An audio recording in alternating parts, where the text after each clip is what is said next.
2010 Ultimate Builder Custom Bike Show in San Mateo, California. We're with Ray Wheeler. Ray, take a minute and tell us about your background. Well, background. Born and raised in Kansas, escaped when I was 14 as soon as I could find an exit. Joined the Navy, traveled the world for 5.5, 6 years, 18 months in country Vietnam. Come back from Vietnam in '67, bought a 58 Panhead. The rest is history. I've been riding every day since. Let's start from the beginning. What were you trying to accomplish with this build, Ray? This particular motorcycle? Yes, sir. Bought it brand new in 2004. Went to 95 inch at 30,000 miles. Went to 124 inches at about 100,000 miles. It's got 160,000 on it now. And my goal was to have the ultimate street bike, and I'm edging in on that right now. Tell us about the fabrication on this. The motor is 124 inch twin cam R&R cycle high performance motors out of Des Moines, Iowa. The turbo is a Aerocharger turbine, and we just put the turbine on it August. Was that for Bonneville? That was for Bonneville, but we're also going to leave it on for street application. Now, are you changing the boost between Bonneville and the street? Pardon me? Are you changing the boost between Bonneville and street? No, it's got variable vanes, and it's set at 8 pounds at maximum boost. And I very seldom put it on boost. Very seldom. It's all automatic. I don't have to dial anything. I just squeeze the trigger. How much time and cost do you have invested in the engine and the turbocharger? Time, since I started riding in the 60s, knowledge-wise. Money, I don't know, a lot. But not that. The turbine was $2 grand. It was I got about $3 grand in the turbine setup. Let's move to the front and talk about the front end. What do we got there, Ray? Storrs Seriani inverted front forks. It's Harley-Davidson mag. It's got composite rotors on it, 1.9 weightless rotors on it. They are 2 of the only 3 forged composite rotors that I know of in the world today. How did you end up with those? I was a rep for weightless rotor before they went under. So you have the prototypes? I have the 3 composite forged rotors that I know of on the planet. All right, let's move up to the tank and the triple tree there. It's stock triple trees with 883 flat tracker bars. They're my favorite bar. I've been running these since the 60s.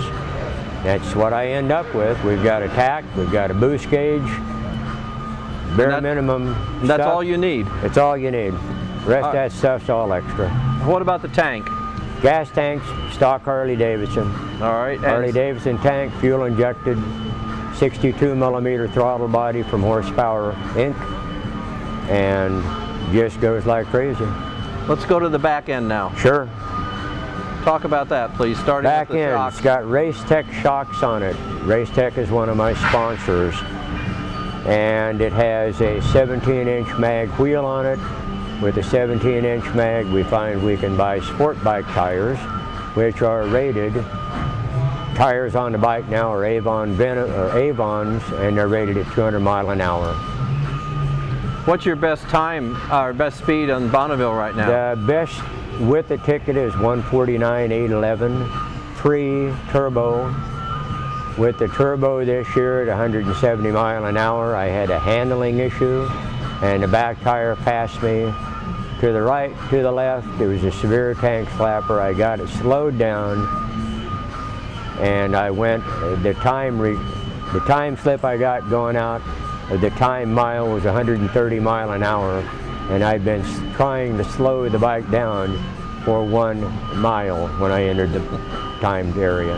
What do you figure your time is going to be once the handling gets dialed in? We're going to go next year and do a minimum 200 on it. What's the record for your class? With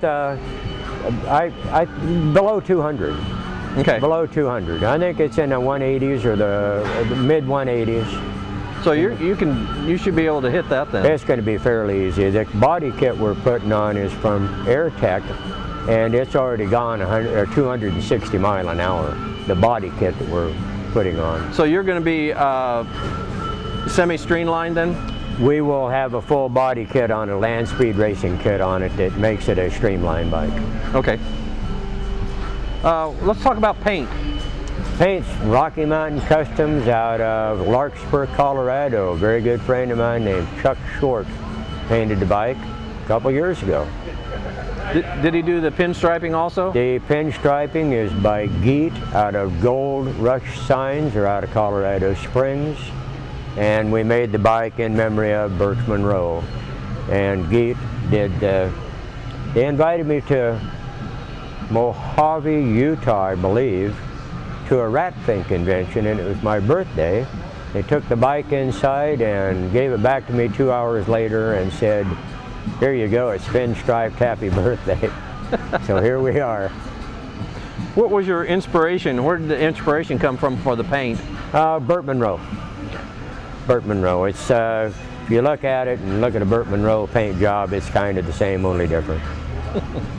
Similar color. Similar. Yeah. What companies were instrumental in getting this bike done for you? The Hardtails out of San Jose. Ron Williams, Jeff, Kevin, Mike, they do the maintenance on it and they keep me up and running. We've got 70,000 miles on a 124-inch motor that's absolutely trouble-free. Now that the turbine's on it, I've probably got a couple hundred miles on it on the street. Absolutely trouble-free, flawless performance. The engine goes back to High Performance and Randy Torgensen. He did the bottom end. The top end was by Duncan Keller, Yankee Ingenuity, San Jose. I got the best in the business. Old-time friends, old-time builders. Anybody else you'd like to thank, Ray? All my ex-wives. All three. Ray, thanks. Thank you so much. Thank you, sir. It's been a pleasure. Bye.